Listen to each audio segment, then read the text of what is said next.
Alors, Bezrat Hashem, le Zohar de ce matin, Tana. Amar Rabbi Yossi, Maïka Chama, Kucha Bechul, Meav Leondinin, Israël, Batar, Yavat, Oral Israël. Alors, la semaine dernière, dans la Parasha Titro, ça termine avec les 10 commandements. On reçoit les 10 commandements. Rien que pour clarifier. Qu'est-ce que c'est les 10 commandements? Les 10 commandements, ils font partie de la Torah. Mais c'est pas plus important que la Torah. Quand Moshe, il a reçu les 10 commandements, il a reçu toute la Torah, tout le mitzvot. Seulement, pourquoi il y a les 10 commandements? Le 10 commandements, c'est comme l'index. Quand tu prends un livre, tu prends l'index du livre. Je vais passer ce passage. Ah, ça se trouve à la page telle et telle.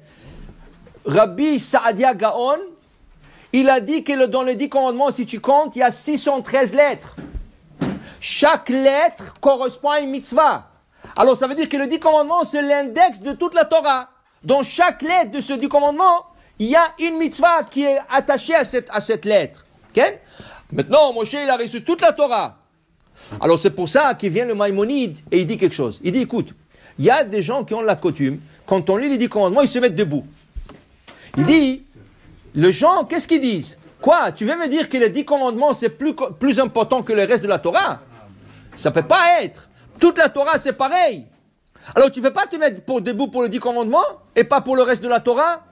Alors, comment on le fait? Dire à Yosef, si tu veux garder cette coutume, alors tu fais monter un rabbin, un érudit, un tamid racham, quelqu'un, et les gens se lèvent pour lui. Là, les gens ne sont levés pas pour le 10 commandements, pour le rabbin, et ils restent debout. Comme ça, tu as résolu ce problème. Mais tu ne peux pas être assis, et quand le Hazan, il commence le 10 commandements, tu te mets debout. Quoi, le 10 commandements, c'est plus important que la Torah? Non. Toute la Torah est sainte, toute la Torah est sacrée. Tu ne peux pas te lever plus que le 10 commandements, ok? Mais non, le 10 commandements, on l'a reçu la semaine dernière, Parashat Yitro. Cette semaine, on appelle la Parashat Mishpatim. Qu'est-ce que c'est Parashat Mishpatim? Dans chaque Parashat, il y a une petite histoire, il y a un petit sujet, il y a un peu d'alachot. Cette Parashat est purement de lois, qui ne sont pas connectées. Eved Ivri, Shabbat, de dommages monétaires, de dommages physiques et tout ça. Il y a toutes sortes de lois. Ça s'appelle Parashat Mishpatim. Pourquoi cette Parashat vient après Yitro? Quel est le rapport, la connexion entre les deux?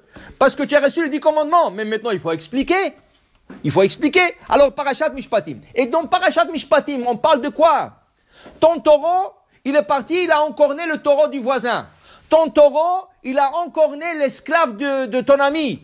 Ton taureau, il a cassé ou il a mangé le jardin de ton ami. Ken? Ou toi, tu as couru, tu as cogné contre quelqu'un et le pauvre, il ne peut pas aller au travail. Il faut le dommager. Okay? Tout ça pour mettre le shalom, dit le Zohar. Parce que le din, c'est le shalom. La rigueur, c'est la paix. Ça veut dire que s'il y a quelqu'un qui est mécontent parce que tu lui as fait du mal, dis-moi, tu ne veux pas que quelqu'un garde dans son cœur quelque chose contre toi. C'est pas bon pour toi. C'est pas bon. Il vaut mieux de l'arranger. Tu ne veux pas que quelqu'un ait une rancune. Tu ne veux pas que quelqu'un, toute la journée, il pense, ah, celui-là, il m'a fait, si j'aurais la chance. Tu sais, ça, c'est pas bon. C'est le din. C'est une accusation. Dans le ciel, c'est une accusation. Tu vas voir le shalom. Comment le shalom? Le gars, il vient un jugement. Ok, ça va.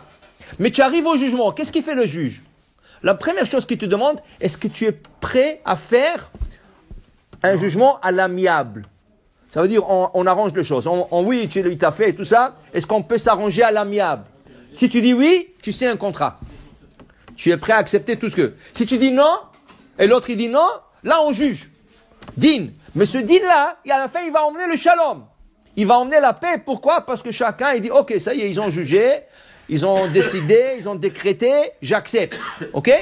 Alors il te dit ici, la Torah, c'est shalom. Derachea Darchenoam, Vechon Netivotea Shalom. La Torah, c'est la paix. La Torah, elle veut la paix entre les gens, entre les amis, entre le voisin, entre tout le monde. Alors il dit ici, c'est pour ça que cette paracha, elle vient après une paracha Yitro, pour mettre le Shalom dans le peuple. Parce qu'il y avait beaucoup de litiges à l'époque de Moshe Rabbeinu. Et c'est pour ça que son beau-père, il dit, dis-moi, tu as 3 millions de personnes, qui sont sur toi du matin au soir. Il dit à Moshe Rabbeinu, où tu vas avec ça? Tu ne peux pas t'asseoir ici toute la journée en train de leur juger. Il faut que tu nommes des tribunaux. Des petits tribunaux, de grands tribunaux, de plus grands, de la Cour suprême. Et toi, tu vas être le juge suprême de tout ça. Mais il lui a dit, et Hachem a accepté. Hachem a dit à Moshe, il a raison. Tu peux pas juger toute la journée. Il y a des gens, ils ont plein de litiges, ils ont plein de choses. Alors il faut voir comment diviser les tâches.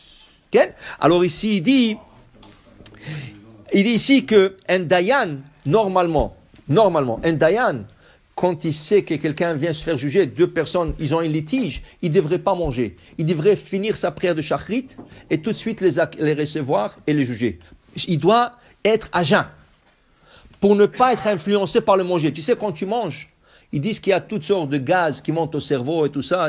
Ils disent pour ça, c'est pas bon d'aller se coucher tout de suite après la dafina. Pourquoi? Il y a toutes sortes de gaz qui rentrent dans le cerveau. Alors, il faut que le manger se digère, le corps se balance et après tu fais, qu'est-ce que tu veux dormir? Okay? Il dit ici que le dayan, pour ne pas être influencé par tout ça, il doit juger dans l'estomac vide. Il doit finir sa prière et il doit juger. Il dit ici, Lo tochlu ala dam. Il emmène le Zohar inversé à Torah. Mayadam, azara la dayane. C'est un avertissement aux dayanim de lo yechlun ad dayni dena. Qui mangent pas jusqu'à qu'ils font le din. Et surtout, dit le Zohar, qu'est-ce qui arrive si on juge quelqu'un? Mais la condamnation peut être une peine capitale. Qu'est-ce que c'est une peine capitale? Un gars, il a tué quelqu'un. Il y a des témoins. Et les juges sont en train maintenant d'investiguer.